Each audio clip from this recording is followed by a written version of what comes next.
एक लड़का पैदल किसी रास्ते से जा रहा था। उस लड़के ने देखा कि सामने वाले बिजली के खंभे पर कागज़ की पर्ची चिपकी पड़ी है और उस पर्ची में कुछ लिखा हुआ है। वो लड़का थोड़ा नज़दीक जाकर पर्ची में क्या लिखा है वो देखने लगा। उस कागज़ की पर्ची में लिखा था, कल इस रास्ते से गुजरते वक्त मेरे 100 रुपये कहीं गिर गए थे। मैंने ढूंढने की बहुत कोशिश की लेकिन वो मुझे नहीं मिले। कृपया इस रास्ते पर कहीं भी किसी को मेरे 100 रुपये मिलें तो इस पते पर पहुंचा देना। पर्ची में उसका एड्रेस भी लिखा हुआ था। लड़के को ये पर्ची पढ़कर उस एड्रेस पे जाने का मन करने लगा। वो लड़का उस एड्रेस पे जाने के लिए आगे बढ़ने लगा। उस एड्रेस पे जाकर देखा कि वहाँ पर एक झोपड़ी है। लड़के ने बाहर से आवाज़ लगाई तो उस झोपड़ी में से एक वृद्ध औरत लाठी के सहारे बाहर आने लगी। लड़के को पता चला कि वो वृद्ध औरत सिर्फ अकेली ही इस झोपड़ी में रहती है। वो लड़के ने उस वृद्ध औरत से कहा कि माँ जी, आपके 100 रुपये जो गिर गए थे वो मुझे मिले हैं। ये रहे आपके 100 रुपये।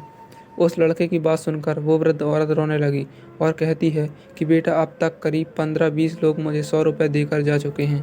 बेटा, मुझे ठीक से दिखाई भी नहीं देता और मुझे पढ़ना लिखना भी नहीं आता। पता नहीं किसने मेरी ऐसी हालत देखकर मेरी मदद करने के लिए ऐसा किया है। लड़के ने 100 रुपये रखने के लिए कहा पर वह वृद्ध औरत नहीं मानी। लड़के ने बहुत आग्रह करने के बाद आखिर में वो वृद्धा औरत मान जाती है, लेकिन वो उस लड़के से कहती है कि तुम जाते वक्त वो पर्ची वहाँ से फाड़ कर फेंक देना। मुझे पता नहीं कि किसने मेरी तरस खाकर ऐसा किया। लड़के ने कहा, माँ जी, आप इस बात की फिक्र मत करना, मैं वो पर्ची फाड़ दूंगा।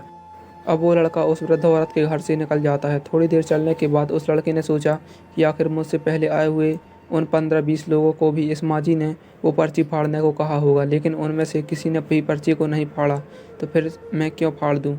वो लड़का उस पर्ची को बिना फाड़े ही वहाँ से चला जाता है। उस लड़के के मन में उस व्यक्ति के लिए बहुत ही आदर और सम्मान था जिसने ये तरीका ढूंढा था और इस ज़रूरतमंद वृद्धा की औरत की मदद की थी।